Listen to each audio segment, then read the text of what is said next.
Hi, JD here, and I have one of my, look, I decided that if I was going to get some testimonials, people say some nice things about me, I would just get my favourite client of all time. He wasn't available, so I rang up 4 or 5 others, actually, they weren't available, so I eventually rang Greg.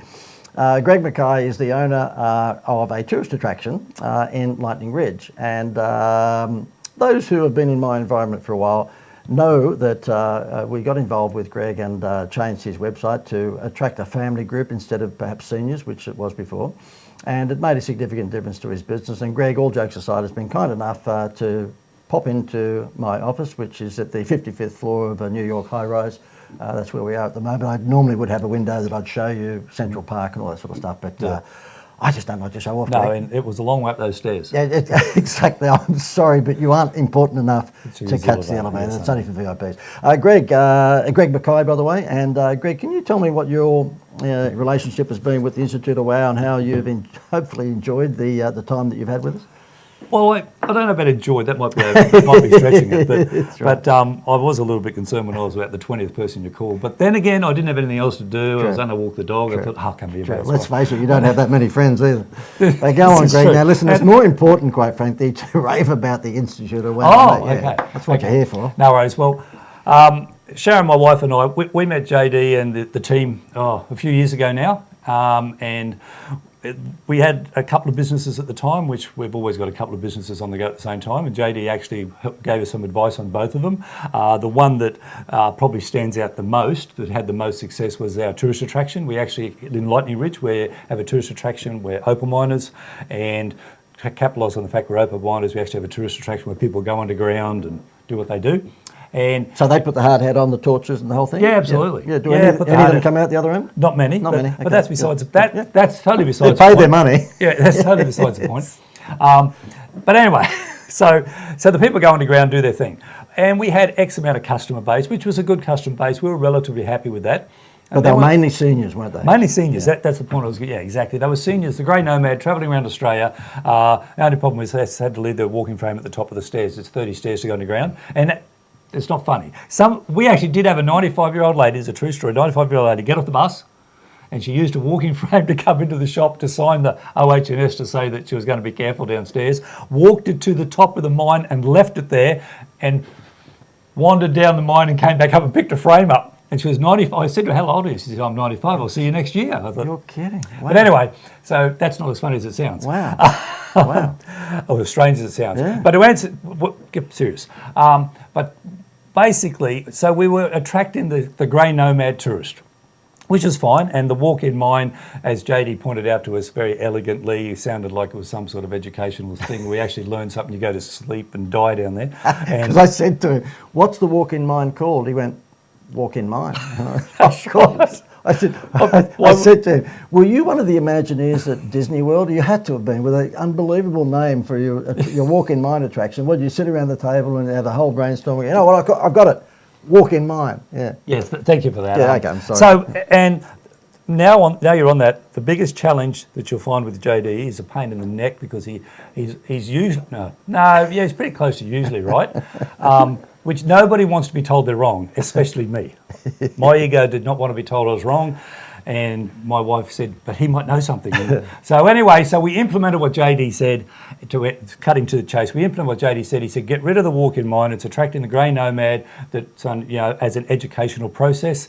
So we turned that into a mental blank. I guess you'd say a Disney-style program. A Disney-style program. We're trying to think of the name. Yeah. Well, Disney-style theme. So it was the Lost Treasure Opal Mine Adventure. Yeah. So we changed the name to the Opal Mine Adventure. And as soon as we put the word adventure there and then changed it to Lost Treasure Opal Mine as our catchphrase, we started to attract a larger audience of younger people. And the younger people... 94-year-olds, not 95. No, they were a lot younger. And the younger people were really great, because when you actually interview them or talk to them or try to get some feedback from them, they were excited about life, not waiting to die and just this was the last thing they were going to do. So the younger people actually helped our business, because it not just brings more money in, it brought more money in for the future, because they were excited about where they'd been. Exactly, and they could come back again, whereas... Well, they could come back again, but also the excitement of them carried on to other people. So it was Well, We're turned into a family attraction rather than God's waiting room attraction. Pretty much, that's what we say. Pretty much. Yeah. And it made a major difference to our income. And obviously, we won't go there because JD, I'm sure, will show some of you. Our website was a disaster. I didn't know anything about websites, and it really showed when you're seeing our website. So the website changed everything. But the main thing about JD's program, or JD, is he's real. And he'll tell you like it is, and you go home crying and do what you do. That's all good. But at the end of the day, if you want to make some money, you really have to listen to the advice of people who've been there, done that, and tried every other idea known to man. Because what I learned, and I've learned a lot over the last couple of years, is think outside the box. JD's the master at thinking outside the box and give you an idea that we all have this idea of this is normal, this is how marketing is, and then JD basically tells you, well, that's a stupid idea, that doesn't work as good as this does. So to me, the program's an amazing program because it continually makes you think outside the box and test and measure things that actually work instead of what everybody's always done that you just assume works because everybody's still doing them. And so what we did is we set that business up. It went really well, and with that we increased our productivity probably by 30% in the first year. So it went really well, and then we had another two businesses at the time, which JD helped both. And one was a motel, which complemented each other. So that was really good. We changed our website Because the motel was pretty much right next to the Opal Mine. Yeah, well, the Lightning Ridge isn't that big, so it was only a K or 2K down the road. So but by actually marketing the two together, which we hadn't done before, changed the dynamics of the whole business as well. And Greg, just for those who might be watching, the all jokes aside, the thing is that if you're attracting a seniors audience, you're going to sell 2 tickets or maybe 1 ticket. Yes. 2 tickets were sold, but only 1 came out of the mine. So therefore, you've still got the 2 tickets, I guess. Yeah. But when you go to a family audience, then immediately you're going to be selling 3 or 4 or 5 tickets. And that's a big, big difference because you're talking about, Greg knows the phrase that I use all the time, and that is widening the funnel. Yeah. And so widening that target audience to a family group by giving it a whole new adventurous theatrical theme was, to my mind, very important because the thing is that it was very much, as Greg said, educational previously. If we actually turned it into an adventure, it's just amazing in terms of copywriting, particularly when you're talking about websites. If you sprinkle some pixie dust on your website and turn the information into a story and add some theatre, just watch what happens. Because in essence, I'm sure Greg would agree, the actual attraction itself didn't change that much except for some window dressing, if you like, outside. But the attraction itself was fine. It's just that it was not getting enough people. And that means that we should market it with theatre and with some pixie dust and some adventure, and all of a sudden you've got a whole new target audience. Absolutely. So the product itself, as you just said, JD, the product itself didn't really change.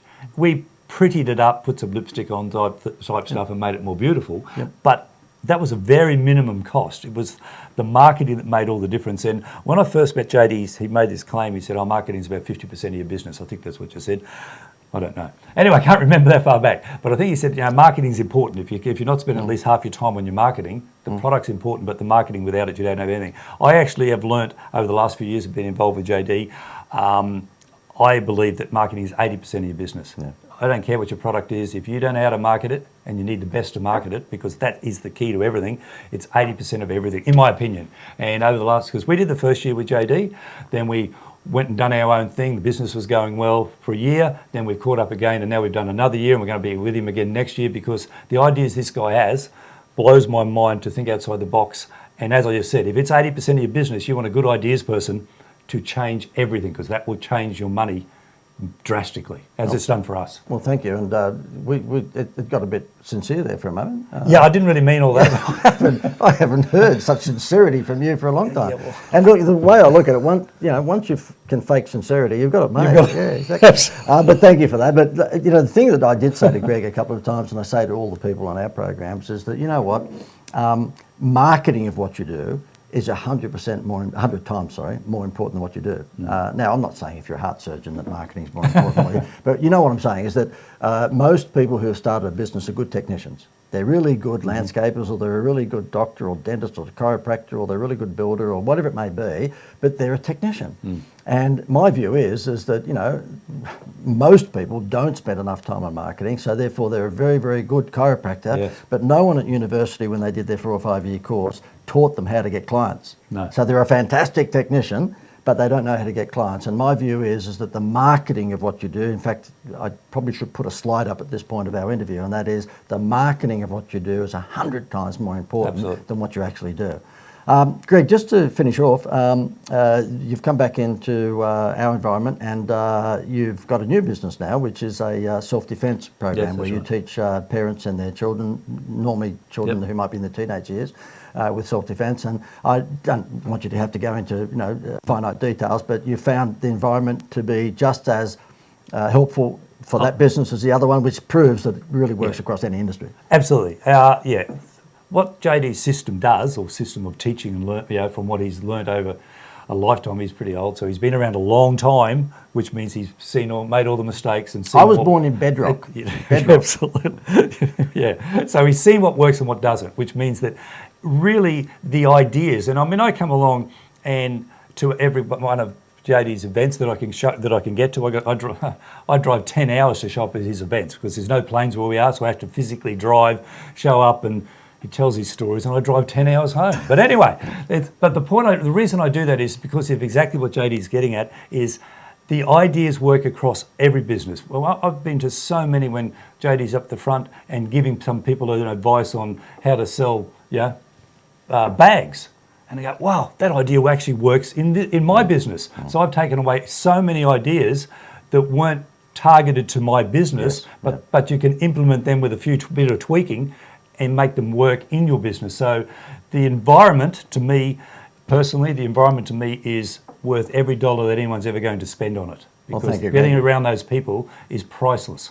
Thank you, Greg. And the events that Greg's talking about is workshops. We have 3 workshops a year on the Gold Coast, and they're in May and August and November, and it's a 2-day workshop. And we call them workshops because that's what they are. I'll bring in experts from, you know, Facebook advertising, and it might be, you know, website design, or it might be copywriters. And what we do is that they work with me over the weekend to present some really valuable content, and then we get everyone in the room to actually, you know, sort of do a workshop session. And so it's amazing. They walk away from that event understanding how the homepage of their website should look, understanding how you can write a very, very powerful headline, understanding how you can actually put together a Facebook Live video and make sure that it works, and so on and so forth. So those workshops are pretty potent. And what I say to everyone at those workshops is that don't worry if we don't absolutely detail an idea that suits your specific industry, because it's all about what I call interpret and transfer. So interpret that idea, whether it be handbags or whatever it is, to take in. I don't know how the handbags could work in the self-defence, but you could just hit the bad guy with their handbag. I'll have to look at one of your videos on the website to say,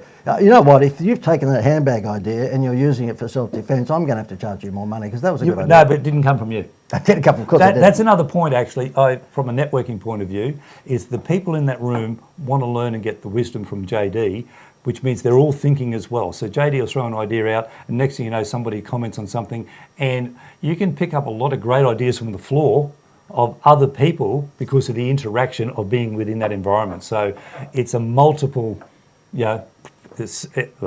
points, if you will, of actually getting a benefit from JD, from the people in the room, because it's all the interaction of those workshops. So they're priceless. I still reckon, though, that if he's bumped into, and thank you for that, but when he's bumped into another member of my program, and he or she makes handbags, and then he's pinched that for his self-defence program to hit the bad guy with a handbag, I want to introduce you to another member of ours who sells machine guns. Yeah. Because that would be good. I think, you know, like, remember the what's his name, Harrison Ford in that Indiana Jones, when the guy just gets out a gun and go bang. That's how to get rid of the bad guys. Yeah. Look, one of the things I wanted to finish up on, and this is an idea that's recently come from the environment that we're in, the WOW environment, and that is it's a pizza restaurant, 2 pizza restaurants, and they're a wood-fire pizza restaurant.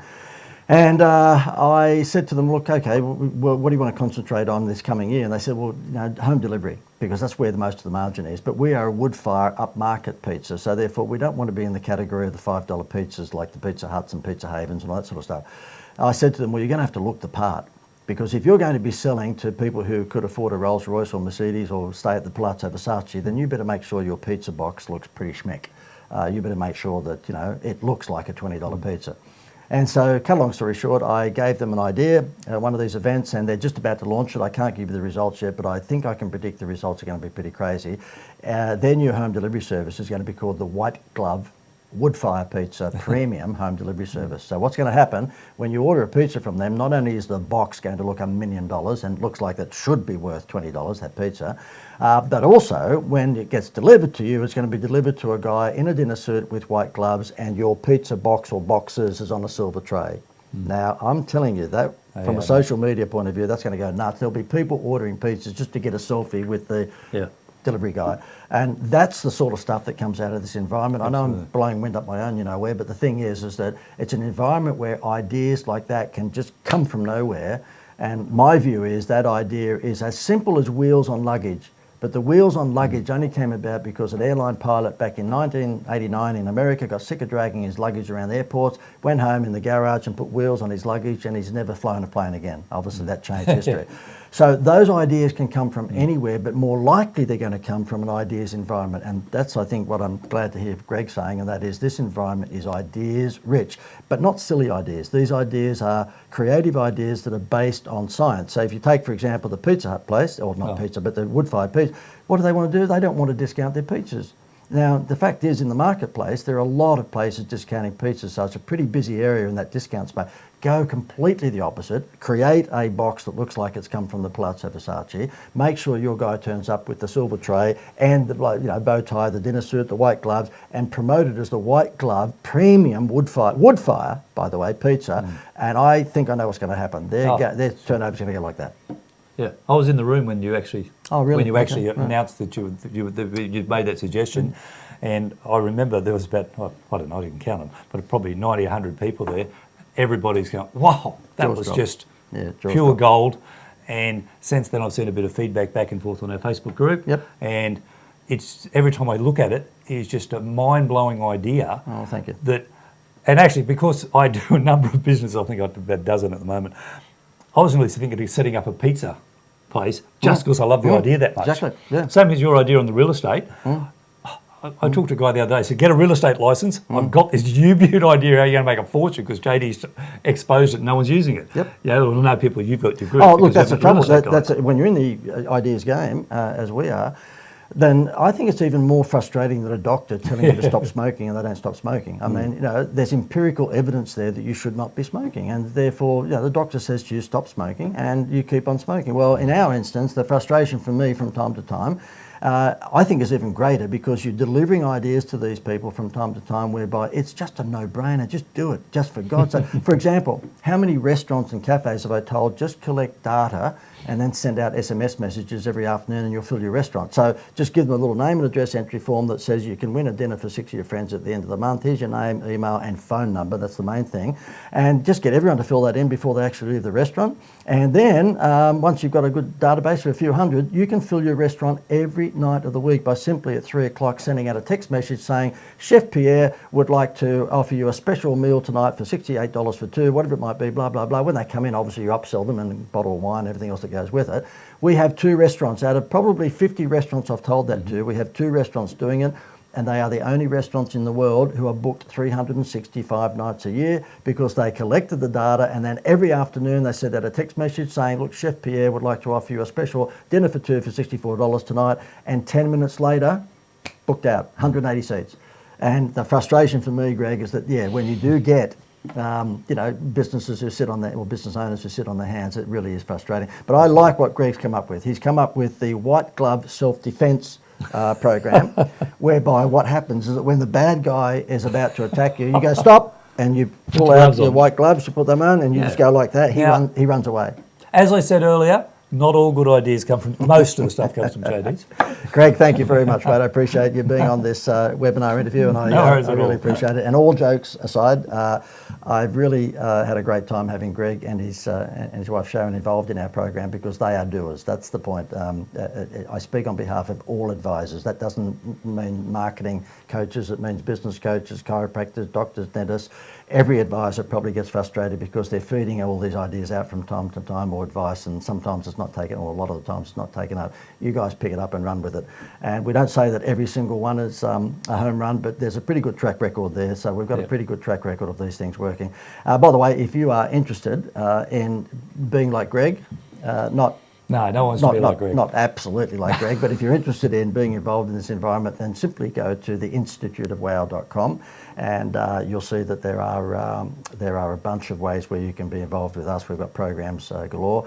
Or you might like to actually even just email us. Greg's involved in my private coaching program, which means that I become his quasi-marketing manager, so he doesn't have to go employing a marketing team of 23-year-olds that don't know what they're... Oops, did I just say that? Did I bag out the Gen Y millennials? Maybe. Yeah. I've got 6 kids. You can imagine when I do the whole millennial bag out thing, they go, Dad.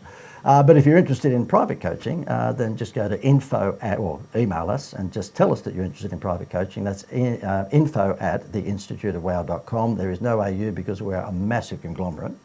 Offices all around the world. The AU thing is 55 floors up at the moment, aren't we? Oh, but we are, of course, in New York, yeah. So therefore, it's the info@theinstituteofwow.com, and just say that you're interested in private coaching. We'll tell you how that works. And otherwise, go to our website at theinstituteofwow.com. Greg, thank you very much. No worries, mate. Appreciate it, Thank mate. you. All the best.